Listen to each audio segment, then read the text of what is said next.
surrounding the presidential election this year, and this is about permission structure and women voting.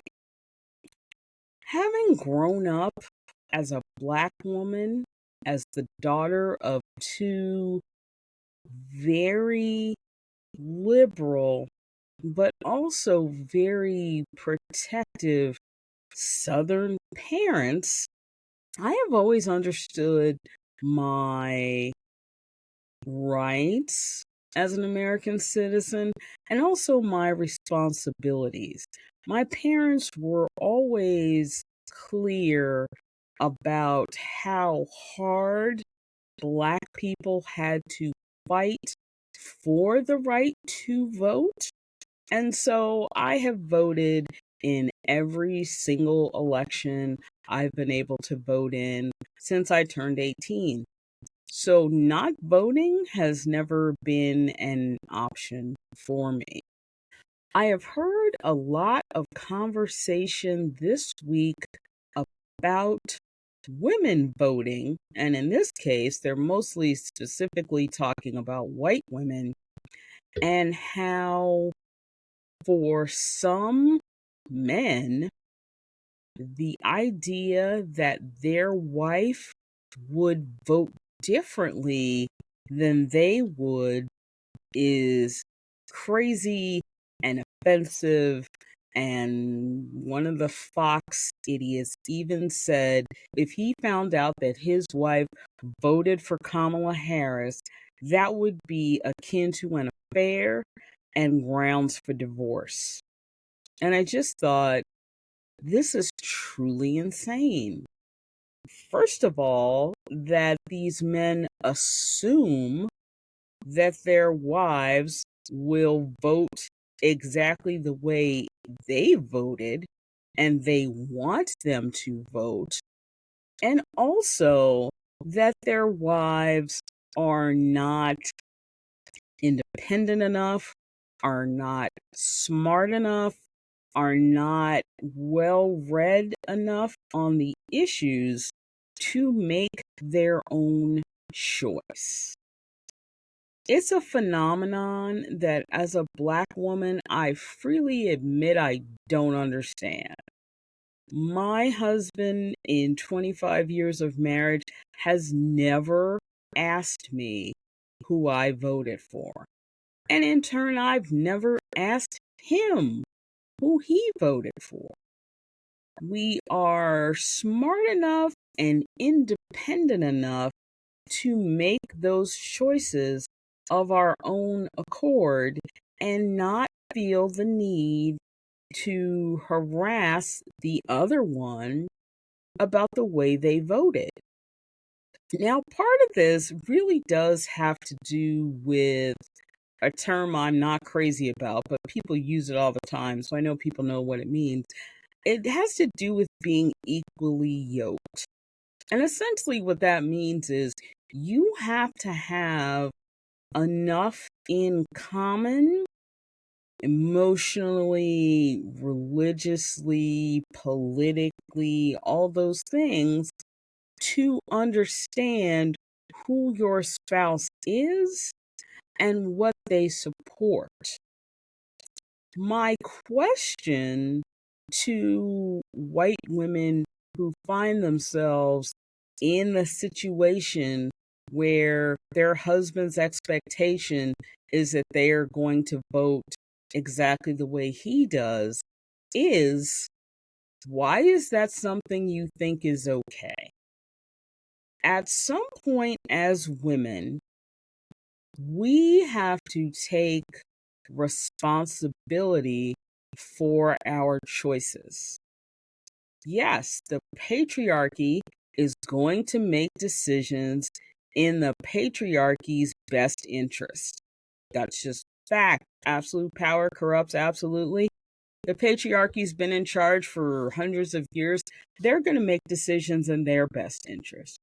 What women, all women, have to get to is making decisions in our own best interest.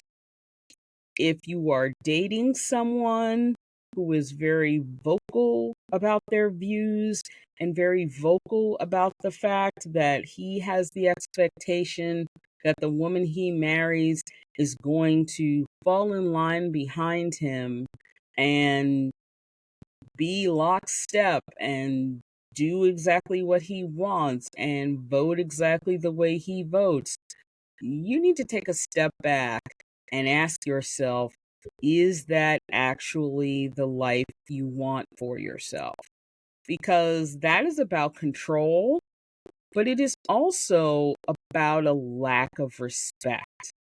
If he does not respect you enough to understand that you have your own thoughts and opinions, and that you are going to choose to vote according to your thoughts, your beliefs, and your opinions, he does not respect you and what you bring to the relationship.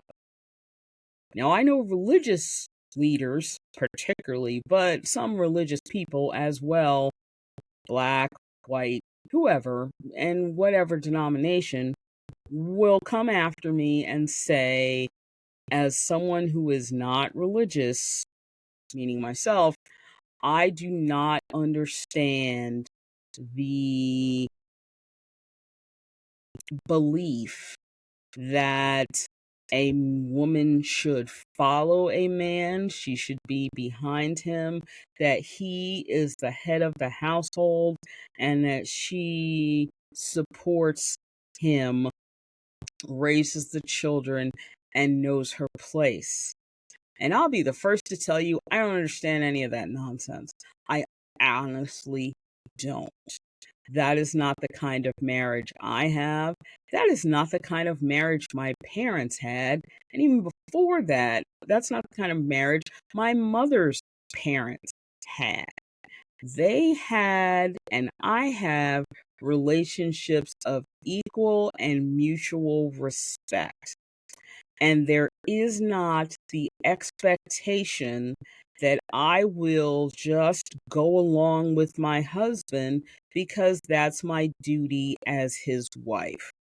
It's one of the long standing issues I have with churches who like to tell women how to behave, but don't do the same with men. It's always about how a woman presents herself, how a woman represents her husband. Okay, I have the same expectation. He is going to present himself a certain way, and he is going to represent me in a certain way, and he is not going to disrespect me because I would not disrespect him. And that, for me, is the difference between a marriage of equals and a marriage of subjugation.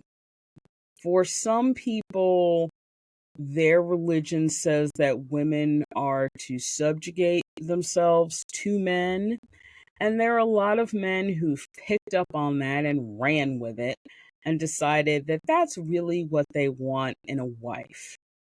And now these men are approaching their 40s and 50s and are still alone and have decided that they're going to become passport bros and try to get a young woman from Africa or Latin America or South America who's 20 something, who will bear him children and be subservient.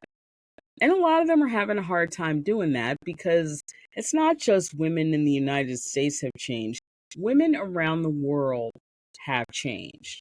Women are becoming better educated and have their own jobs and their own money and are not as willing to just give all that up to be subservient to a man who they have no idea is actually ready or able to lead. Subjugation requires a level of faith and trust that if that works for you, great. but I would never put that much of my life in another person's hands. I just wouldn't do it. So it's fascinating to me how men, especially white men, have just decided that their wives really do need to just do what they want and be their other half, but be the other half that stays back here, not the other half that's here. So that's my commentary for this week on the election. Thank you very much for listening, and I look forward to seeing you all soon. Bye bye.